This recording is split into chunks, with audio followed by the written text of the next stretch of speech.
แสงฝันจากชนบทในชนบทน้อยๆแห่งหนึ่งมีเฮือนไม้หลังน้อยหลังหนึ่งตั้งอยู่กลางทงนาที่นั่นแม่นบ้านของเด็กหญิงคนหนึ่งนางอาศัยอยู่กับพ่อแม่ที่เป็นชาวนาพร้อมกับน้องชายและน้องสาวอีกคนชีวิตของพวกเขาง่ายๆแต่เต็มไปด้วยความยุ่งยากในวัย14 ปีนางควรได้อยู่ในห้องเรียนแต่ในความเป็นจริงนางต้องช่วยพ่อแม่เฮ็ดนาและเอาน้องดูแลบางมื้อนางจำใจต้องขาดโรงเรียนย้อนบ่มีไผเบิ่งน้องโรงเรียนก็อยู่ไกลจากบ้านแต่ทุกมื้อที่ได้ไปเรียนนางจะขี่รถถีบไปด้วยข้าวห่อน้อยๆที่ถือไปกินตอนเที่ยงนางเป็นคนฮักการเรียนและเรียนเก่งความฝันของนางคือการเรียนต่อให้สูงแต่ความจนเป็นกำแพงที่ขวางกั้นความฝันนั่นสุดท้ายนางต้องออกจากโรงเรียนโดยยังเรียนบ่จบเมื่อนางอายุได้16 ปีนางเริ่มเป็นสาวและได้แต่งงานมีผัวมีลูกโอกาสในการเรียนรู้ของนางถูกตัดขาดอย่างสิ้นเชิง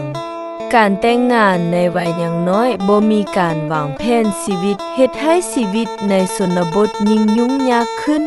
พวกเขาคุ้นเคยแต่กับการเฮ็ดนาเลี้ยงสัตว์และพึ่งพาธรรมชาติโดยขาดเครื่องมือทันสมัย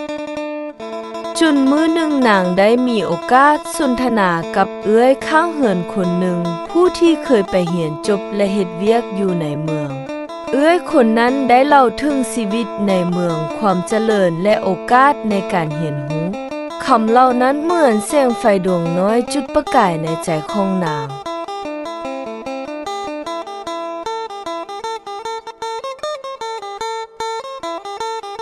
นางเริ่มมีแนวคิดอยากพัฒนาบ้านเมืองของตนนางเริ่มจากการซื้อโทรศัพท์หน่วยหนึ่งเพื่อเรียนรู้ด้วยตนเองจากความรู้พื้นฐานนางค่อยศึกษาไปสู่ความรู้ขั้นสูงนางจัดตั้งสาวหมู่บ้านเป็นผู้นำในการสักสวนและค้นหาทรัพยากรที่มีอยู่ในชุมชน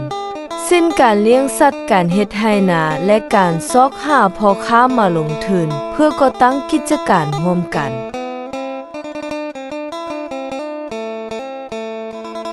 ในที่สุดความพยายามของนางบ่ได้สูญเปล่าบ้านน้อยแห่งนั้นกลายเป็นเมืองกสิกรรมและเลี้ยงสัตว์ที่ผลิตสินค้าขายเข้าสู่ตลาดที่สำคัญกว่านั้นนางได้เป็นแรงบันดาลใจให้ผู้หญิงในชุมชนให้กล้าคิดกล้าเฮ็ดและกล้าตัดสินใจบ่แพ้ผู้ชาย